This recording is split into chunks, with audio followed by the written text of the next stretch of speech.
कुछ important highlight खबरों की बात करें तो अभी अभी खबर निकलकर आ रही है कि पहली बार बांग्लादेश की अंतरिम सरकार मोहम्मद यूनुस भारत के सामने झुकते हुए दिखाई दे रहे हैं।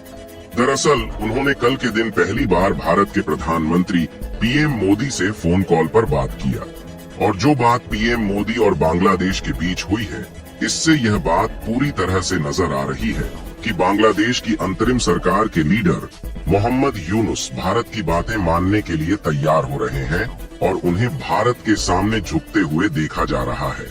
वैसे तो मोहम्मद यूनुस इस रास्ते पर आते हुए इसलिए दिखाई दे रहे हैं क्योंकि न सिर्फ उन पर भारत का दबाव पड़ रहा है, बल्कि यूनाइटेड नेशन ने भी अपने पहले कदम को बांग्लादेश के खिलाफ उठा लिया है, जिसमें यूनाइटेड नेशन के द्वारा हिंदुओं और अल्पसंख्यकों पर हो रहे अत्याचारों की जांच के लिए उनकी एक टीम बांग्लादेश में जल्द ही आ रही है और बांग्लादेश की नई अंतरिम सरकार पर कोई अपराध का कलंक न लग पाए, इसलिए उन्होंने भारत के पीएम मोदी से पहली बार फोन कॉल पर बात की है। वहीं दूसरी तरफ आज भारत के द्वारा वॉइस ऑफ ग्लोबल साउथ शिखर सम्मेलन की तीसरी मेजबानी की गई,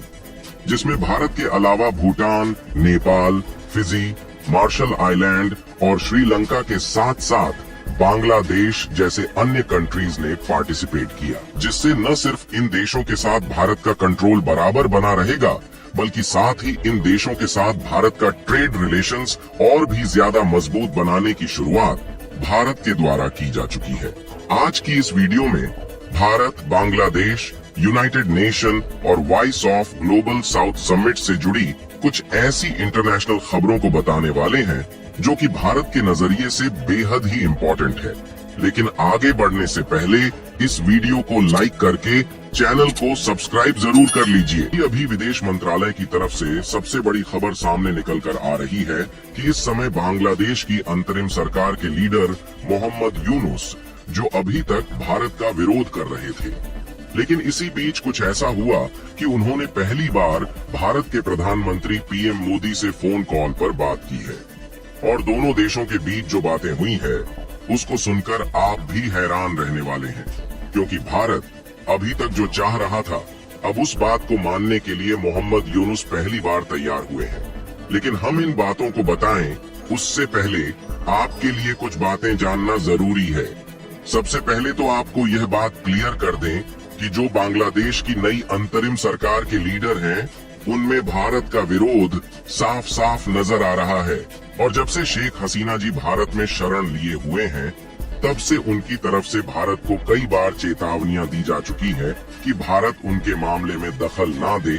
और शेख हसीना को वापस उनके देश भेज दे। यहाँ तक कि देखा जाए तो 12 दिन से भी अधिक होने को है, लेकिन बांग्लादेश की तरफ से बार बार कोशिश की जा रही है कि भारत किसी न किसी तरीके से शेख हसीना को गिरफ्तार करके उनके हाथों में सौंप दे।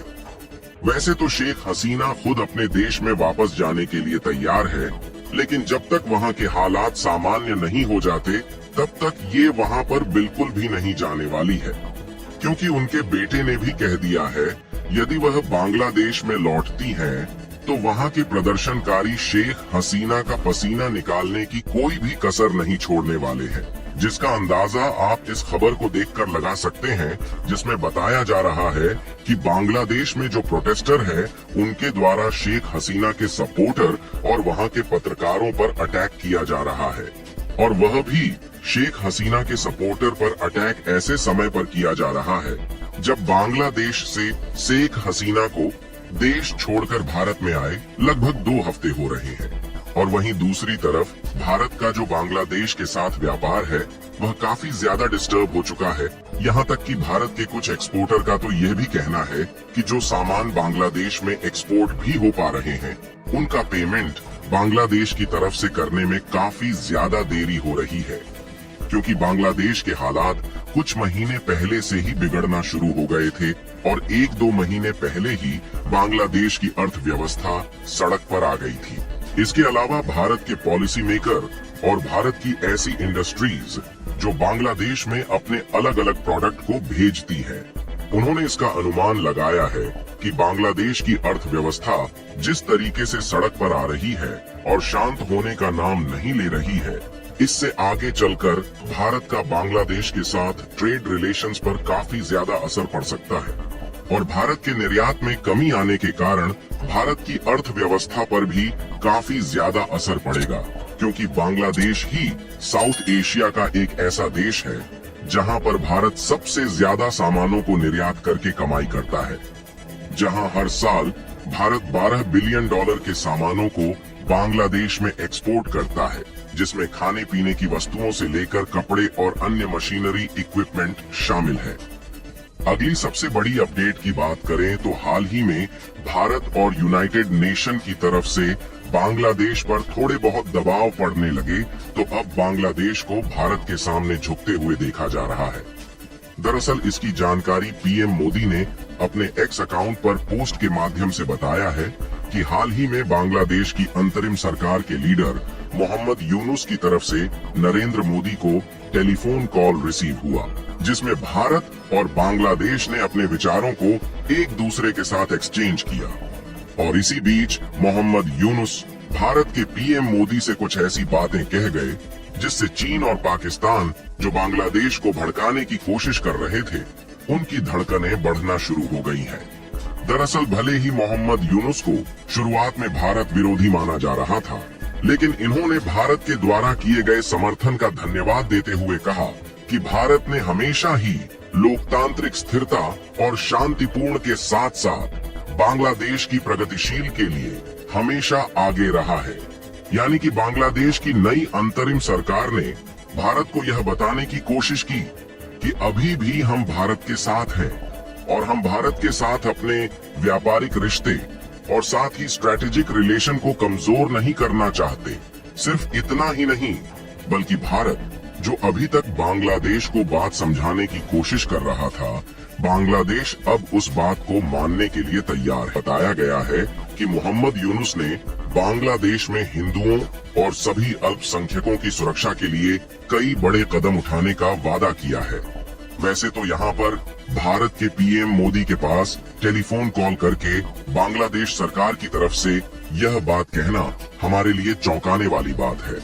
लेकिन शायद उनको इसका अंदाजा लग गया है कि अगर भारत ने बांग्लादेश की तरफ से अपना हाथ खींच लिया तो वह कहीं का नहीं रह जाएंगे, क्योंकि एक तरफ तो यह लगभग पूरी तरह से भारत पर डिपेंडेंट है